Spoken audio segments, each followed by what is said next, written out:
Now the Beloye strategic enemy airfield looks really nice. Aviation.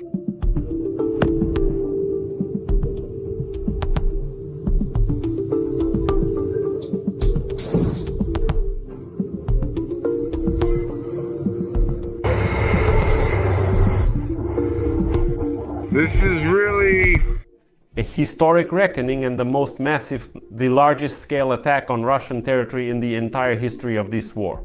Today, Ukraine has massively eliminated Russian strategic aviation deep in the enemy's rear. As a result, 4 airfields were attacked and dozens of strategic aircraft were destroyed. Moreover, it's notable that the farthest airfield attacked from the border with Ukraine is located in Siberia, which is more than 4,000 kilometers from our country. And this shows that the entire Russian intelligence and the entire Russian military machine have received a rather serious blow today. And it showed that it is unable to cope with the kinds of challenges that Ukraine now presents to it. And, as the head of the Ukrainian security service, Malyuk said today, you still simply do not understand who you are really dealing with? Well, then he quoted the words of Lena Kostenko. And in this episode, we will discuss with you not just how this operation was carried out, we will talk about a unique special operation in terms of scale and execution called Pautina, what kind of operation this is, which Russian airfields were attacked, how many strategic aircraft were destroyed, who organized this large-scale operation, and how Ukraine managed to achieve such stunning results. How will this affect the economy of Russia's attention, because it is already affecting the economy? How will this impact Russia's ability to attack Ukraine with cruise missiles? And before we move on to a comprehensive discussion of this special operation, I want to note that today Ukraine did not limit itself to just airfields, because today there were explosions in another Russian city as well. It's called Severomorsk, and it's significant because this city is home to a base for nuclear submarines. But in fact, today's attack, you could say, turns Russia into a non-nuclear state, because everything was specifically targeted at the means capable of carrying nuclear weapons. And in this episode, we'll discuss the military, political, and economic aspects. So take your seats, as they say, make yourselves comfortable. Let's get to the main point. My name is Alexei Pechi. Today, June 1st, is truly a historic day. And next, we'll go through everything step by step. But before we begin, I ask you to subscribe to this channel, like this episode, and be sure to leave any comment you like, so that the algorithms promote this episode and as many viewers as possible can see it. Also, subscribe to my Telegram channel, Pechi News. The link to it is in the description of this video. There, we publish breaking news as soon as it comes in. The war started for us in Leningorsk. It's hard to see over there, probably because of This forest. Smoke is rising. And the most interesting thing is the truck is standing at the crossing into the city of Leningorsk. The driver arrived, he's running around panicking, and there's even a wall. Drones are flying out of the truck and taking off. Let's review everything carefully, step by step, to clarify it all. On June 1st, the Security Service of Ukraine conducted operations at 4 Russian military airfields simultaneously. They are located deep in the rear, several hundred, and in some cases even thousands of kilometers from the Ukrainian border. In particular, the following airfields were hit: Beloye Airfield in Irkutsk Oblast, Olenya in Murmansk Oblast, Dyagilevo in Ryazan Oblast, and Ivanovo, respectively, in Ivanovo Oblast. Here it is indicative that Russia, I will note right away, confirmed today the drone strikes on the airfields, but made up the repulsion of at least 3 attacks. So today the Russian Ministry of Defense stated that the airfields were hit by first-person view drones. However, the Russians claimed that they successfully repelled all attacks on 3 of them. So, the Russian Ministry of Defense reported that first-person view drones attacked airfields in Murmansk, Irkutsk, Ivanovo, Ryazan, and Amur regions today. At the military airfields in these listed regions, all terrorist attacks were repelled, particularly in Ivanovo, Ryazan, and Amur regions. At the same time, Russians noted that in the Murmansk and Irkutsk regions, as a result of first-person view drones being launched from territory located in close proximity to the airfields, there was simply a fire involving several pieces of aviation equipment. The Russian Ministry of Defense stated that the fire was put out, no military or civilian staff were harmed. and some of the terrorists involved have been apprehended. But I draw your attention to the statement by the Ministry of Defense of the Russian Federation that supposedly, well, it's just that several planes caught fire. Please take a look at the video to see how these planes just caught fire and how they managed to extinguish this fire.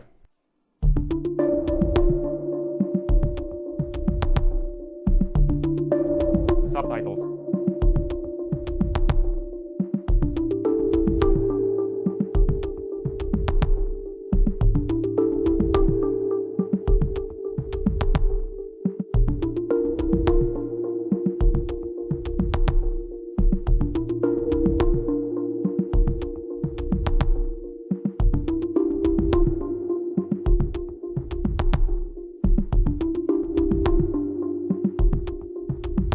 Created continuation.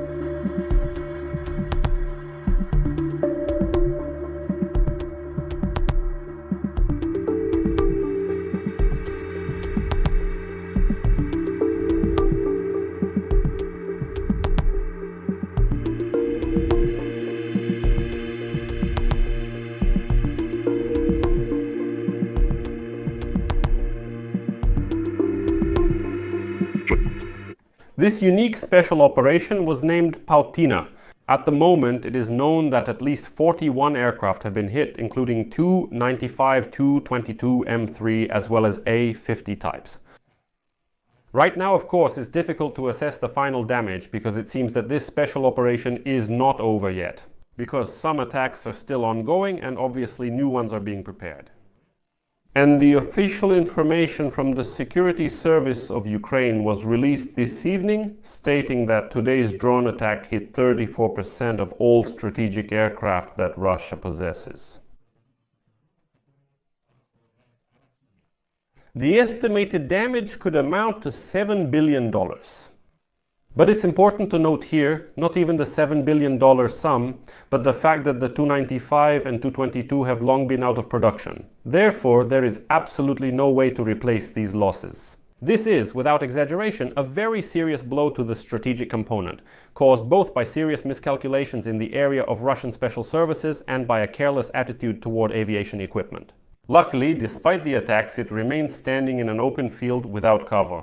And I would also like to remind you that literally a couple of days ago, there were reports that for some reason the Russians decided to massively transfer their strategic aviation aircraft specifically to Olenya Airfield. And now it is being reported that many of them have already been equipped with something missiles, apparently in order to launch these missiles at Ukraine in the near future. But the Russian special services clearly miscalculated. They did not expect that this airfield would be attacked, and they sent their strategic aviation there. Fortunately for us, there really were a lot of them there. Let's move on. What is known about the first attack on the Beloye airfield in Siberia? At first, footage appeared online showing smoke in the area of the Beloye airfield in the Irkutsk region. And it's important to note here that it is located more than 4,000 kilometers from the border with Ukraine. That is, this is deep, deep Siberia. And Russians themselves are already admitting that this is probably the first case since World War II when something has actually reached that far. And it is reported that several strategic aviation aircraft caught fire at this airfield. And also, in the video that appeared online later, you can hear the voice of the head of the Security Service of Ukraine, Vasyl Malyuk, who is commenting on this very fire. That's all. This is how the Beloye airfield looks. Strategic armed aviation. Later, the governor of Irkutsk Oblast, Ivan Kobzev, only confirmed the drone attack on the military unit in the settlement of Sredny and the dropping of something on a building in Novomaltinsk in the Usolsky district. He also urged Russians not to spread a wave of disinformation. He reassures that, despite a few drones falling, the situation at the airfields remains calm and quiet, with no ongoing fires or disturbances.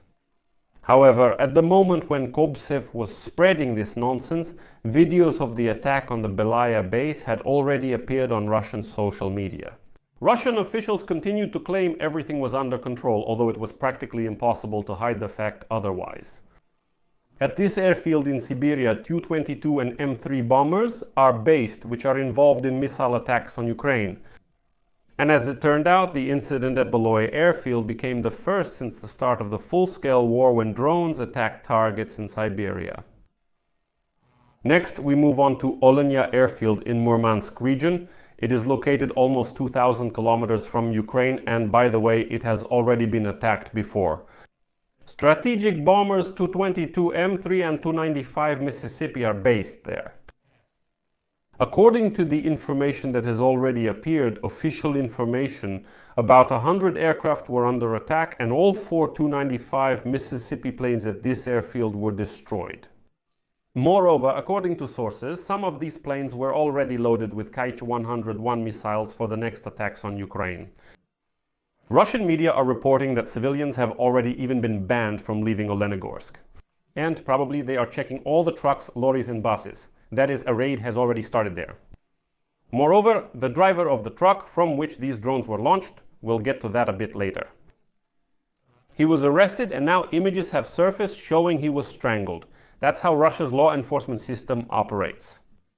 As for the Dyagilevo and Ivanovo airfields, the Dyagilevo airfield in Ryazan is located 500 kilometers from the Ukrainian border. Strategic aircraft like the Tu-22M3 and Tu-95 are based at the Dyagilevo airfield, a key strategic aviation facility in Russia. And now the governor of Ryazan region, Pavel Malkov, has only confirmed what is allegedly a terrorist attack on the region and reported damage to the roof of a residential building. He said there were no casualties. But again, despite the statements of the Russian official, photos and even videos from the site of the impacts near the airfield have already appeared on Telegram channels. And you can see that there is smoke there, as the Russians say. The Ivanovo Severny airfield is located about 700 kilometers from the Ukrainian border. It is home to the Center for Combat Use and Retraining of Military Transport Aviation Flight Personnel and the Il-76 Regiment. It is known that this airfield was already attacked in May. In 2023, with the help of drones loaded with explosives, the targets of the strike were supposed to be A-50 long-range radar detection and control aircraft. Accordingly, even today, aircraft of this very radar detection system could well have been present there. Accordingly, we can only assume for now that the A-50 aircraft may also have been damaged. Well, at least for now, I don't have any confirming information about this. As of now, there are no comments from the Russian side about the attack on this airfield, and this facility has also not yet been mentioned in Russian reports. You know, before we move on to the question of how Ukraine managed to pull off such a historic operation, Pautina, I want to note that Russian ZID military correspondents have already dubbed this day the Russian Pearl Harbor. Well, that's a reference to the times of World War II, and that's really the case. And, you know, I still can't quite believe that it was really possible to carry out such a large-scale special operation deep in the rear of the Russian Federation.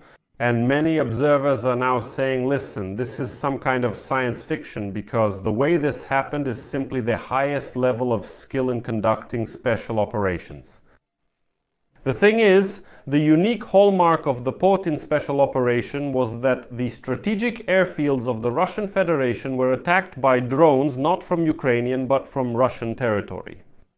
From the very beginning, Russian public pages started posting videos showing that the drones were launched from trucks parked not far from the targets.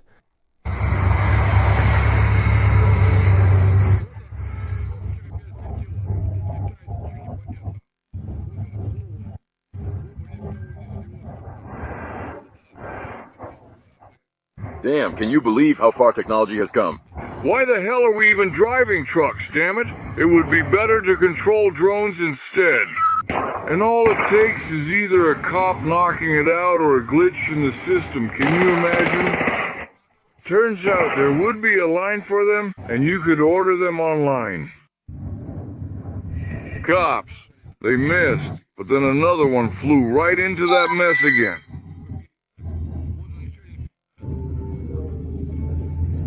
Well, in general, there are already a lot of videos online now showing parked trucks, semis, and drones just flying out of them. People around don't understand what's going on at all. These drones calmly fly out of those trucks and head off to attack airfields. This is confirmed by the fact that the strikes were carried out very quickly in the area of these airfields. There was no time to announce the alert. Accordingly, a drone took off right nearby, flew a little there, the distance was literally just a few minutes, attacked the plane, then the next one, the next one, the next one, and we see what eventually happened. In fact, the enemy didn't even have a chance to prepare for the strikes and save these valuable planes. But again, this is a huge miscalculation by the Russian special services, Russian intelligence. It shows just how flimsy the Russian troops really are. As it became known later, Operation Pautina had been in preparation for more than a year and a half. Its progress was personally overseen by the President of Ukraine, Volodymyr Zelensky. The plan was carried out by the head of the Security Service of Ukraine, Vasyl Malyuk, and the team of the Security Service. Well, as you know, later an interesting photo appeared where Vasyl Malyuk is leaning over a map of those very airfields that were attacked today. The operation was extremely complex from a logistical point of view. First, the Security Service of Ukraine transported first-person view drones into Russia. Then they also sent over those same mobile wooden houses. I think you all might have already seen them. This is a common story regarding temporary housing.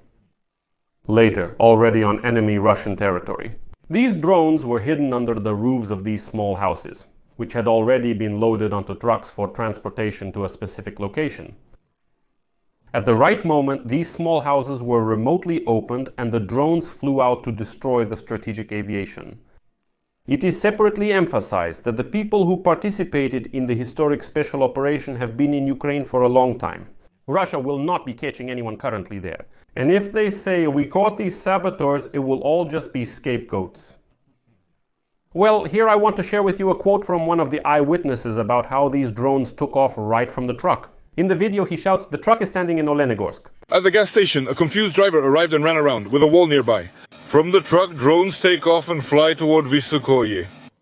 The traffic police detained him at the location he was told to go to for a meeting. As he arrived, drones started taking off one by one. Right now, that's how it is. There was shooting. Other eyewitnesses confirmed this in their videos too. Russian media also confirmed the detention of the truck driver, who apparently didn't even know what he was transporting. That is, he thought he was just transporting mobile homes. He couldn't even imagine that those very drones were actually hidden there. Well, I won't show it in this episode, but a photo has already appeared online where Russian law enforcement simply detained this driver and suffocated him. It's still uncertain whether he knew or not. Most likely he was unaware of what was actually happening. And really, it was like with the truck that exploded on the Crimean Bridge. That's it. It's the same story, very similar. Meanwhile, reports are already coming in online about a strike on the 5th airfield in Voskresensk, Moscow region. That's why I said that it's still difficult to sum up the results based on the number of targets hit, because it looks like this special operation will continue. It is still unknown whether this attack in Voskresensk is related to the Ukrainian special operation Pautina, but nevertheless, this is yet another strike. On the same day, amid the Ukrainian attack, information appeared that an emergency meeting was being held in the Kremlin. And the propaganda media are already trying to scare people by saying that a decision could supposedly be made to use a medium-range ballistic missile. Oreshnik, well, obviously right now Russians in the comments under this episode will definitely be, I can just predict it, shouting that now there will be a response, now Oreshnik will hit Kyiv and so on and so on. But officially, so far it is only being stated that the Russian dictator Vladimir Putin will convene his Security Council next week.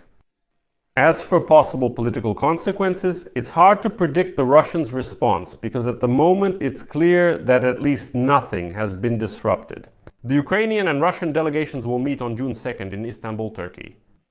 Russian delegation has reportedly departed for tomorrow's negotiations. President Zelensky stated that Defense Minister Rostem Umarov will lead the Ukrainian delegation again. Jokes are circulating that the Ukrainian delegation can now tell the Russians, agree to a ceasefire now or face consequences next time. It won't be 4 airfields, but 6. Well, that's a reference to the fact that Medinsky during the previous negotiations threatened that supposedly we will occupy not 4 regions, but 6 regions. If you don't agree to capitulation now, but that's not all. Politically, we'll revisit this later. I just want to add one thing, that today the attacks on Russia have not ended. The fact is that in Severomorsk, Murmansk region of Russia, there was another powerful explosion at a facility where the nuclear submarines of the Russian Federation are located. According to Astra Channel, Telegram channels report a powerful explosion in Severomorsk, Murmansk region. In this city is located the largest base of Russian nuclear submarines. The information is being clarified.